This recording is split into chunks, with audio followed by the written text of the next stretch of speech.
ब्रह्मा गुरुर्विष्णु गुरुर्देवो महेश्वर गुरु साक्षात् परब्रह्म तस्मै श्री गुरवे नमः तस्मै श्री गुरवे नमः। तृष्णामात्रात्मको बन्धसः तन्नाशो मोक्ष उच्यते भवासंसक्तिमात्रेण प्राप्तितुष्टिमुहुर्मुहुः प्राप्तितुष्टिमुहुर्मुहुः।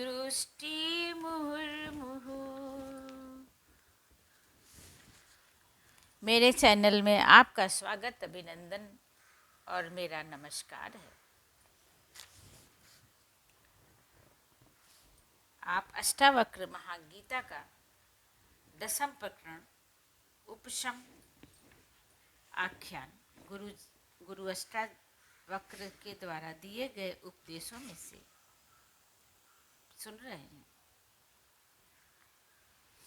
भौतिकता के कार्य केवल इतने ही हैं: उदर पूर्ति, संतान पोषण, पारिवारिक दायित्व, लोभ, मोह और तृष्णा। इसमें आत्मा का कोई प्रयोजन नहीं होता। आत्मा केवल दृष्टा होती है।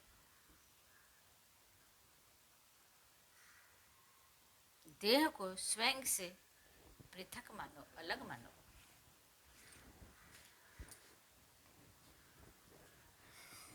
अर्थ, तृष्णा को आत्मा का बंधन समझ इसका नाश ही मोक्ष के नाम से जाना गया है। जिसने संसार से अनासक्ति कर ली हो, वही सद्पुरुष सतत आत्मा की प्रतीति करके पूर्ण संतुष्टि प्राप्त करता है। विवेचना। जैसा आपको मालूम है कि आत्मज्ञानी स्थिर प्रज्ञ होता है, बोधिस्त्व होता है, ज्ञान प्राप्त किए होता है। और जब आत्मज्ञानी स्थिर प्रज्ञ है और उसके वैराग्य में मैच्योरिटी नहीं है, परिपक्वता नहीं है, तो उसके विकार जो है उसकी दुर्बलता को खोज लेते हैं और धीरे धीरे उसमें स्थान बनाकर उसे सांसारिक मोह माया में घसीट लेते हैं। परिपक्वता का अर्थ है पूरी तरह पक जाना। अधपका फल किसी को अच्छा नहीं लगता। इसी तरह से आत्मा स्थिर प्रज्ञ भी हो गई और सारे बुराइयों का भी हमको पता लग गया। आत्मा किससे संतुष्ट होती है, बोध जानकारी हो गई। उसके बाद भी हम अगर अधपके हैं, अगर वैराग्य में परिपक्वता नहीं आई है, तो वो अधपका ही है। फिर उसको जो है दिक्कतों का सामना करना पड़ता है और किसी न किसी तरह से मोह माया उसको, तृष्णा उसको अपनी तरफ घसीट लेती है। तो जिस प्रकार अधपका फल हमको नहीं अच्छा लगता है, तो आत्मा को भी अधपके हम नहीं अच्छे लगते। जैसे अधपके घड़े में पानी नहीं भरा जा सकता। मिट्टी का घड़ा हमने लिया, मिट्टी का घड़ा अच्छी तरीके से आवा में पका नहीं है, तो वो उसमें पानी भरेंगे तो वो चिटक जाएगा, टूट जाएगा। तो अधपका जो घड़ा, उसमें पानी नहीं भरा जा सकता। उसी प्रकार अधपकी हमारी अगर आत्मा मैच्योर नहीं है, तो वो जो है कुछ भी सुनने के लिए तैयार नहीं होती है। जब ऐसे ही अन्न के बारे में, ऐसे ही भोजन के बारे में है, यदि अधपका अन्न हमको खाने को मिल जाए तो वह नहीं अच्छा लगता, वह स्वाद नहीं देता है। ऐसे ही तृष्णा जनित वासनाएं इतनी मोहक होती हैं, इतनी को वह स्थिर प्रज्ञ के चित्त भी को भी विचलित कर सकती हैं। कितना भी स्थिर प्रज्ञ हो, कितना भी शांत हो, कितना भी धैर्यशाली हो, कितना भी मोह न हो, लालच न हो, काम न हो, क्रोध न हो, ईर्ष्या न हो, लेकिन तब भी वो जो है किसी न किसी तरीके से वो अपने उसमें रह करके टेंशन उसका बढ़ जाता है। वह उसकी आत्मा प्रसन्न नहीं होती। जो मेरी आत्मा में चल रहा होता है वही दिमाग में चलता है। इसलिए मुझे कैसा बनना चाहिए? अपनी आत्मा को संतुष्टि के लिए वही कर्म करने चाहिए जिससे मेरी आत्मा संतुष्ट हो जाए। जैसे खाने का स्वाद एक बार हमारी जीभ को लगा तो अपना सारा स्वास्थ्य मेरा चौपट हो जाता है।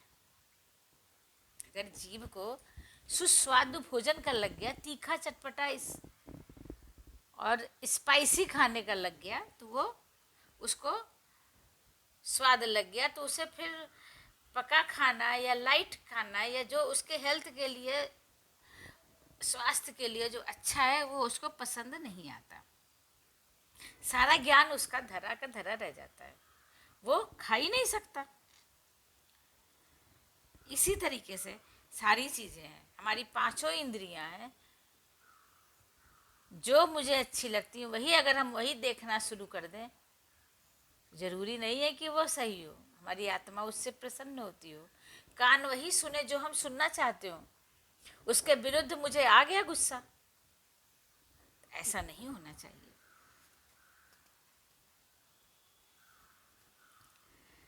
फिर सारा ज्ञान जो है चौपट हो जाता है। इसके बाद जब हम परिपक्व हो जाते हैं तो कुछ और भी कामना नहीं रहती, जो जीवन पर्यंत नहीं मिटती और बढ़ती ही चली जाती है। मृग तृष्णा किसको कहते हैं? मृग तृष्णा जैसे हिरन अपने ही नाभि में कस्तूरी को ढूंढने वो पूरे जंगल की सैर कर आता है, इधर भाग उधर भाग, भागता ही रहता है, लेकिन उसको वो सुगंध ही नहीं पता लगती। वैसे ही ये इंसान भी मृग तृष्णा के वशीभूत होकर के आगे बढ़ता ही चला जाता है और उसकी कामना कभी, इच्छाएं कभी खत्म नहीं होती, जो जीवन पर्यंत नहीं मिटती और बढ़ती ही चली जाती है।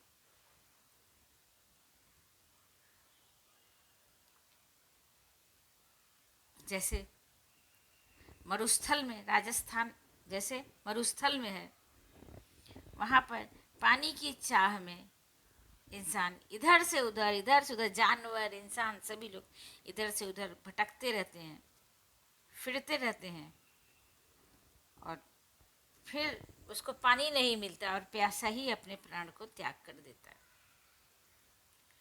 इसी मरुस्थल में भी उसे मरीचिका का एहसास होता है, जो तृष्णा को और भी भड़का देता है।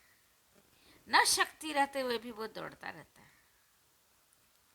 यही स्थिति तृष्णा से ग्रसित मनुष्य की भी होती है, और तृष्णा के सम्मोहन से मुक्त होकर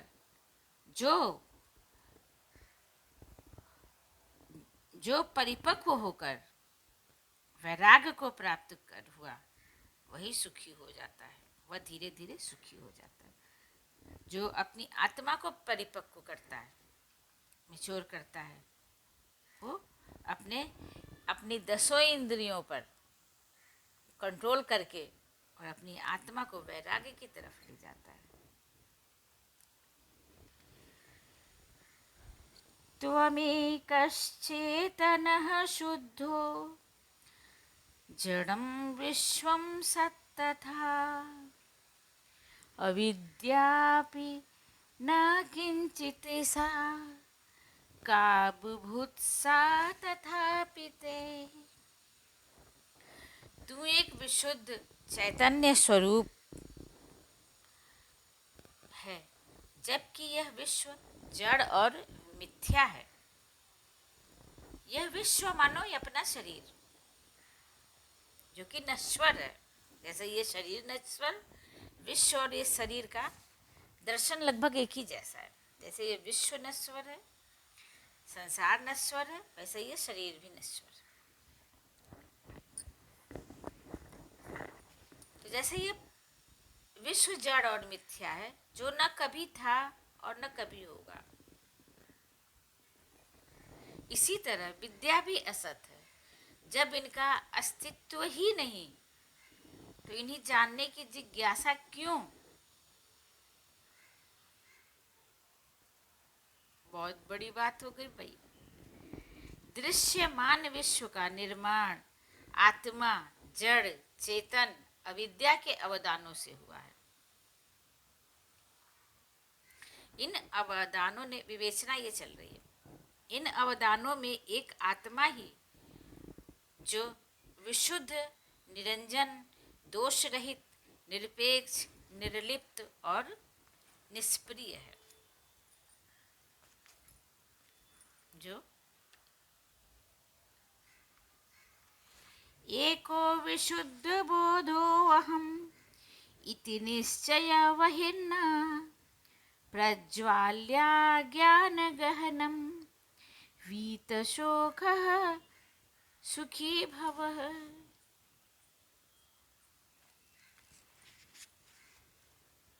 इन अवदानों में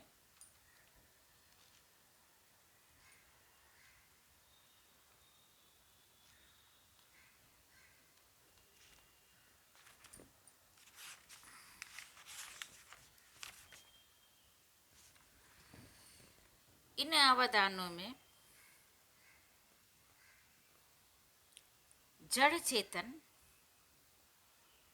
तो आत्मा से ही निकलकर इसी में विलीन हो जाते हैं।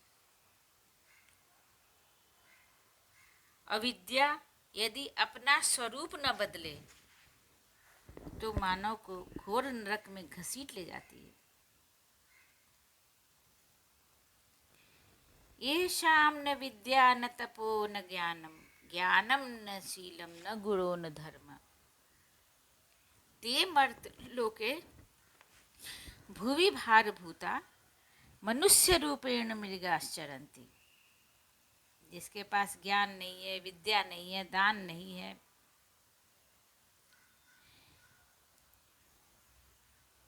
न दान है, न धर्म है, न शील है, न धैर्य है, वो इस पृथ्वी पर हिरण के समान चलते हैं। वो इस पृथ्वी पर भार है, जो हिरण के समान जानवरों की तरह रह करके और अपना जीवन यापन कर लेते हैं। केवल मनुष्यों में ही इतनी शक्ति है, इतना दिमाग है कि वो अपने आगे का, मनुष्य ये संसार में सबसे ज़्यादा सुंदर कृति है। भगवान ने सबको, ऊपर वाले ने सबको कुछ न कुछ कमी दी है। एक मनुष्य ही है, इसको अपनी बुराई से ही उसको समाप्त होना है। और जानवरों में आपको बहुत, जानवर और इंसान में यही दो अंतर है कि ये बुद्धि, अब इंसान अपने बुद्धि का, अपने ज्ञान का विकास कर लेता है। विद्या से ज्ञान मिलता है जो मानव को इस सत्य से परिचित कराता है और वह मिथ्या जगत में व्यवहाररत है। अतः मुक्ति की आकांक्षा होने लगती है। जब उसको थोड़ी बहुत विद्या ज्ञान मिलता है तो उसको मुक्ति की आकांक्षा होने लगती है। तब कोई बिरला ही इस आकांक्षा को प्राप्त हो पाता है। यह संसार अनित्य है, नश्वर है। इसके सभी सम्मोहन और दृश्य मिथ्या हैं। यह भी सत्य है कि आत्मा और जगत परस्पर समाहित है और जगत में जो क्रियाशीलता है, वह चेतना है, वह आत्मा के द्वारा है। मनवा चला राम का देखा, मनवा चला राम का देखा, इसका कोई ठिकाना ना, इसका कोई ठिकाना ना। यह संसार है मिट्टी का ढेला, यह संसार है पेड़ का पत्ता, यह संसार है हवा बहे उड़ जाना, बूंद परे ढल जाना। मनवा चला राम का देखा, इसका कोई ठिकाना ना, इसका कोई ठिकाना ना। गुरुजी कह रहे हैं कि तू एक विशुद्ध बोध है और निरंजन है, जबकि यह विश्व मिथ्या, विकारपूर्ण और साक्षात चक्रव्यूह है, जहाँ प्राणी फंसा नहीं कि असंख्य जालों में उलझ जाता है। विद्या का महत्व है, पर आत्मज्ञानी इसे असत्य मानता है,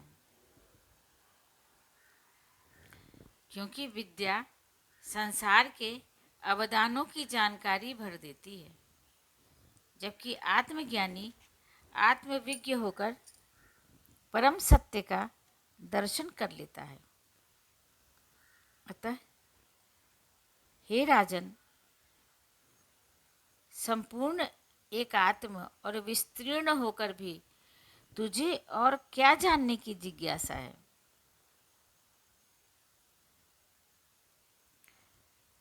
सर्वत्र होकर मोक्ष को प्राप्त करो। चारों तरफ व्याप्त रहते भी हुए भी अपने आत्मा के ज्ञान को इतना आगे बढ़ाओ कि मोक्ष को प्राप्त कर लो।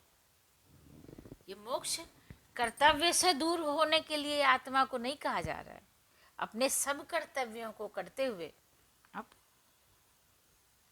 आगे मोक्ष को प्राप्त हो।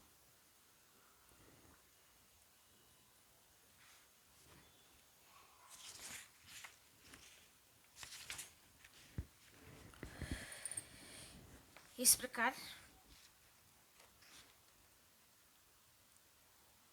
दो श्लोक समाप्त हुए। मैं आपको दो श्लोक सुना रही हूँ और उम्मीद है आप इसको सुन करके समझ करके चिंतन कर रहे होंगे। आप सुखी सानंद बोध को प्राप्त किए हुए और अपनी आत्मा की ऊंचाइयों पर ऊपर पहुंच रहे हैं। अगर आपको इससे कुछ लाभ हो रहा है तो आप मुझे कमेंट करके ज़रूर बताएं, जिससे मुझे प्रोत्साहन मिलेगा। विराम लेती हूँ। नमस्कार। यही कामना है कि आप स्वस्थ सानंद और स्वस्थ होंगे, खुश होंगे, अपने परिवार के साथ मस्त व्यस्त होंगे। रहना भी चाहिए। अष्टावक्र गुरु इस संसार के किसी भी कर्तव्य को करने से मना नहीं कर रहे, लेकिन अपनी आत्मा की ऊंचाइयों पर पहुंचना, यह हमारा परम कर्तव्य है। प्रणाम।